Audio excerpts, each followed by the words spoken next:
You're listening to Tea with Tolkien, a podcast for the Hobbit at heart. Before we begin this week, I just wanted to give a shout out to our newest patron, Beatrice. Thank you so much for your support.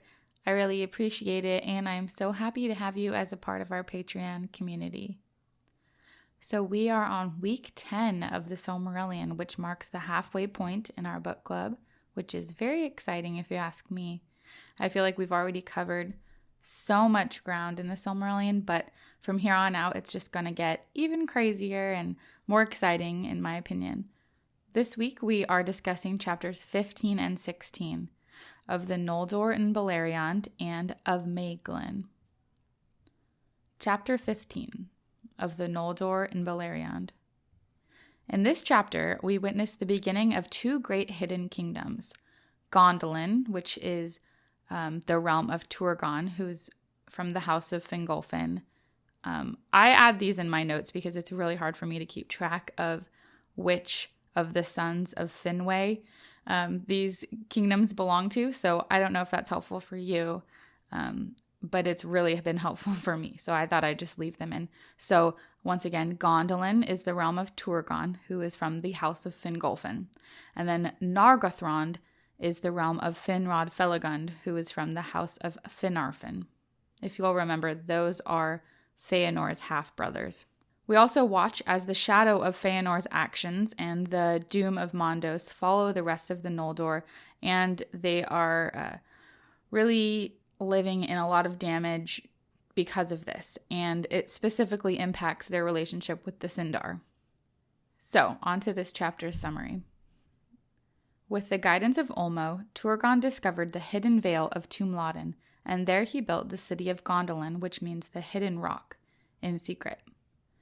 Ulmo promised him that Gondolin would be the longest realm to stand against Morgoth, but that the curse and the doom of Mondos would still rest upon him. I just want to read this short passage from what Ulmo said because I thought it was very important. Now thou shalt go at last to Gondolin, Turgon, and I will maintain my power in the Vale of Sirion, and in all the waters therein, so that none shall mark thy going, nor shall any find there the hidden entrance against thy will. Longest of all the realms of the Adalier shall Gondolin stand against Melkor. But love not too well the work of thy hands and the devices of thy heart, and remember that the true hope of the Noldor lieth in the west, and cometh from the sea.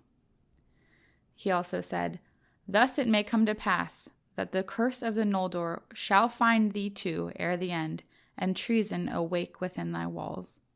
So because of what Ulmo said, he also counseled Turgon to leave behind arms and a sword with a really specific design on them, in case any one of his trusted kinsmen needed to warn him someday, and they would come to Turgon and he would recognize them by what they're wearing and know that they were legit and that he could trust them because of this prophecy about treason from inside. After that, Ulmo returned to the sea, and Turgon departed to Gondolin with all of his people, a third of Fingolfin's people, and many of the Sindar. So they left in secret, and nobody really knew what happened to them afterwards. They just were gone. And the area that they were dwelling in previously just becomes abandoned.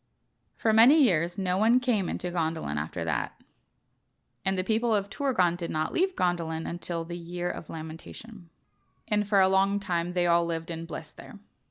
Now, while Gondolin was being built, Finrod Felagund was developing Nargothrond. Galadriel, Finrod's sister, was living in Doriath with Melian.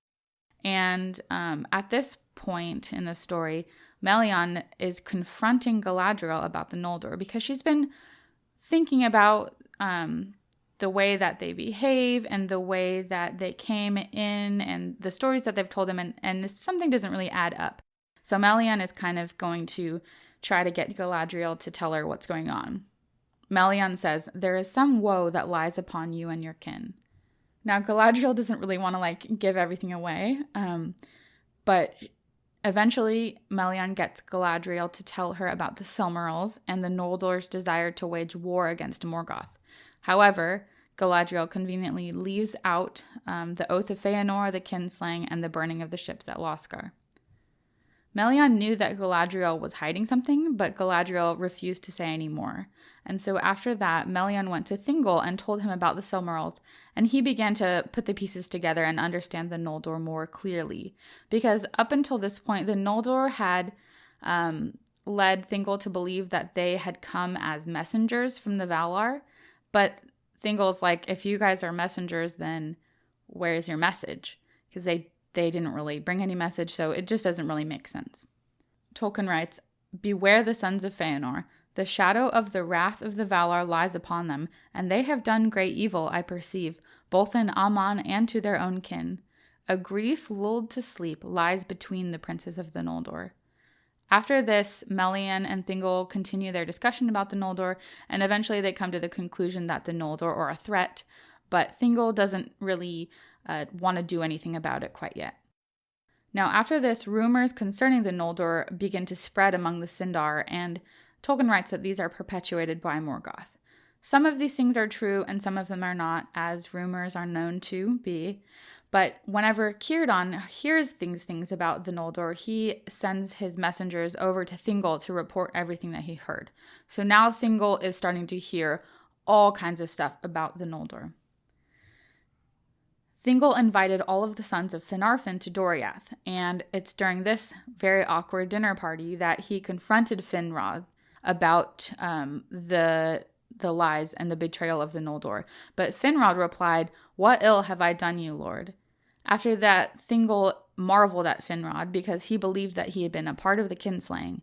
And Finrod wasn't really able to defend himself without making the whole rest of the Noldor look bad and telling them everything. So at that point, he just kind of remains silent and doesn't defend himself. However, Angrod, who is the son of Finarfin and Finrod's brother, finally stands up and he tells Thingol about the kinslaying, the doom of Mondos, and the burning of the ships at Loskar. Tolkien writes, "Then Angrod spoke bitterly against the sons of Feanor, telling of the blood at Alculande, the doom of Mondos, and the burning of the ships at Loskar, and he cried, 'Wherefore should we that endured the grinding ice bear the name of kinslayers and traitors?'" And so, although the sons of Finarfin didn't participate in the kinslaying, the shadow of Mondos lies on them still. Thingol is super furious at this point, and after this, he just tells everyone to leave because he needs to just cool down and think. He told them that they may be allowed back in later, and he also decided that he would not break his friendship with the sons of Fingolfin entirely because they had bitterly atoned for what they had done by having to endure the grinding ice when Feanor left them behind. However, at this point, he's pretty much done with the sons of Feanor, and he commanded that the language of the Noldor, which is Quenya, may never be spoken in his realm again. So after that, everyone is speaking Sindarin, and if you insist on speaking Quenya, you are going to be basically outcast, and everyone's going to be very suspicious of you. And so after this, the House of Feanor was banned from Thingol's realm. The sons of Finarfin left with heavy hearts because they knew that they would never escape the shadow of Feanor. Now later on, when Nargothrond was full wrought, the sons of Finarfin gathered for a great feast, and Galadriel came from Doriath too. This chapter ends on kind of a sad note because when everyone is gathered together, Galadriel is talking to Finrod, and she kind of just notices, like, I wonder why he's not married. And he replied by saying that he would take an oath that he would have no son and that his realm would not endure for anyone to inherit it. And he said this partially because I think he knew it was kind of like a somewhat foretelling of what would happen to him. But he also said this because he was in love with Amarie of the Vanyar, and she had stayed in Aman. So that's like very sad for Finrod because the person that he loved was remaining in the Blessed Realm, and he would never be able to see her again, as far as I understand. So that is about it for chapter 15. I would love to hear your thoughts in the Discord. If you are not a part of our Discord community yet, you can go to teawithtolkien.com/Discord to get the link. And now let's move on to chapter 16 of Maeglan. when we begin this chapter, we are in Gondolin. So Erythel, the daughter of Fingolfin, wishes to leave Gondolin. Turgon, her brother, was reluctant to allow her to leave, but she basically was like, listen, you're not the boss of me. I'm going to leave either way. But if you want to, you can send some companions with me to protect me. And so finally he's like, okay, fine. You can go, but I'm going to send these 3 escorts with you, and I'm going to instruct them to bring you to Fingon, her older brother, in Hithlum. Once they left, Erythel turned south instead because she wanted to find the sons of Feanor. She had to come to the borders of Thingol's realm, but he would not permit her to pass through Doriath, and instead he gave her instructions with which to reach the realm of Celegorm and Curufin. However, this path was perilous, and Erythel strayed from her companions. So it's a little bit messed up that Thingol wouldn't let her go through because he knew how dangerous it was. However, we just saw in the last chapter how he was pretty angry with the Noldor, so it does make sense. So Erythel is trying to go on this journey. However, the road is very perilous, and along the way she strayed from her companions, as she seems to want to do. She kind of seems like she's kind of on her own thing and doesn't really want to listen to anybody, and she's kind of just got her own plans. So her companions searched for her, but they were not able to find her, and instead they were pursued by the fell creatures that dwelt in the ravines, and so they fled for their lives, and they ended up back in Gondolin. Erythel rode on and came into the land of Himlad, where Celegorm and Curufin dwelt. Although they were not home, their people welcomed Erythel, and she stayed there for a while. Eventually, though, she became restless and wandered off again. She wandered into Non-Elmoth, which is the tallest and darkest of forests in all of Beleriand. So the sun, doesn't even come through the trees. It's like, if you think about in the rainforest, where the trees are super dense, it's probably like that. There dwelt Eol, the dark elf, and he lived alone.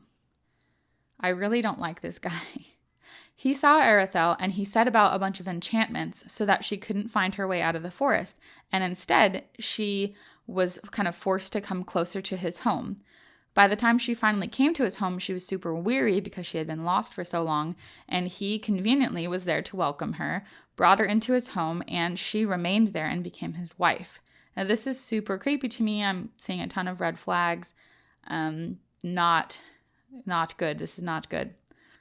Tolkien writes that she was not wholly unwilling or entirely miserable with Eol. However, Eol commanded her that she shun the sunlight, and he forbade her to seek the sons of Feanor. So this is just not a good guy. Not a good guy. I don't like him at all. Eventually, Erythel had a son, and she named him in secret Lomian, but Eol named him Maeglin. Maeglin grew, and he loved his mother more than his father, and she often told him about her kindred. As she was telling him these stories, she began again to desire to seek out her own kin and to see the sun and kind of just to return to her former life. And Maeglin desired to speak to the sons of Feanor and to kind of see all of the things that his mom was telling him about. However, Maeglin kind of mentioned this to his dad one day, and Eol freaked out, and he forbade Maeglin from this, and he threatened Maeglin after that. And he just didn't really trust him at all. So, just a classically scary, possessive, abusive father relationship here. Eventually, Eol went to a feast in Nogrod, and when he left, Maeglin was like, okay, this is our chance, we have to go now. Tolkien writes, therefore he said to Erythel, Lady, let us depart where there is still time. What hope is there in this wood for you and me? Here we are held in bondage, and no profit shall I find here, for I have learned all that my father has to teach, or that the Naugrin will reveal to me. Shall we not seek for Gondolin? You shall be my guide, and I will be your guard. And so together they left. However, Eol returned sooner than they had planned, and when he saw that they had left, he pursued them in anger. Eol was waylaid by the riders of Curufin, and he was taken to their lord. At this point, he's taunted by Curufin because they both hate each other. After that, he's just getting angrier and angrier, and Eol then rode off, filled with hatred for the Noldor, and he perceived at that time that Erythel and Maeglin were fleeing to Gondolin. So he's kind of putting the pieces together, figured out where they're going, so he heads that way. Erythel and Maglin aren't really that far ahead of him, so they come to the outer gate of Gondolin, and at this point they are received with joy because they recognize Erythel and are just so happy to have found her. Unfortunately, Eol had been following them, and he found the secret path into Gondolin.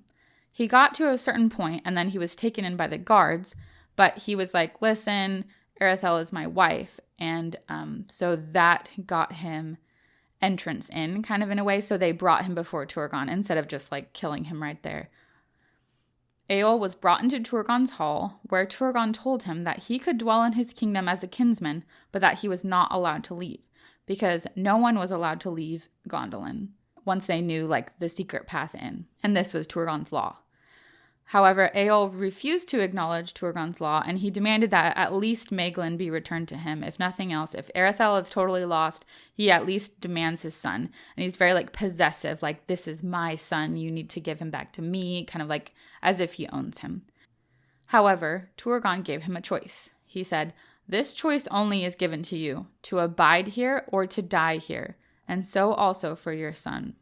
Suddenly, Eol pulled this javelin out of his cloak, and he threw it at Maglin, and he cried, this second choice I take, and for my son also. You shall not hold what is mine. But Erythel jumped in front of the javelin and was struck by it, and Eol was bound and taken away.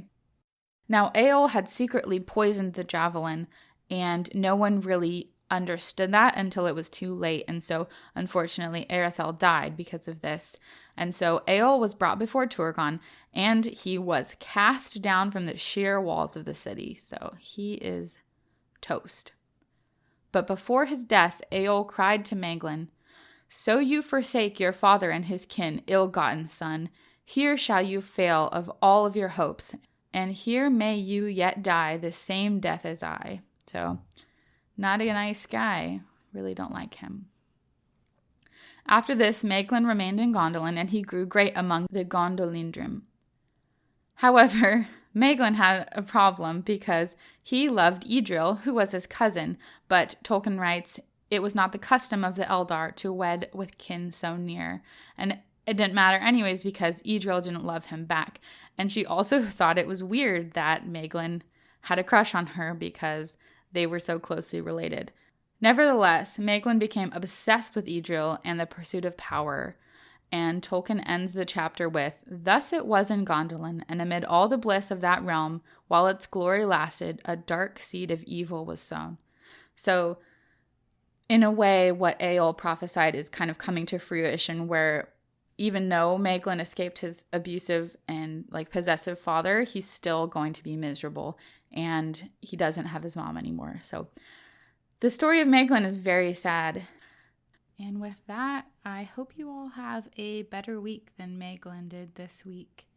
We will be back next week for chapters 17 and 18. And before I go, I wanted to remind you all about the Middle-earth March and Tolkien Reading Day sale that is going on in the Tea with Tolkien shop. You can get one of our undated planners, our Lord of the Rings companion journal to Middle-earth and Back Again, or 30 Days in the Shire, our ebook. Everything is on sale through the end of March, so you can check that out at teawithtolkien.com/shop.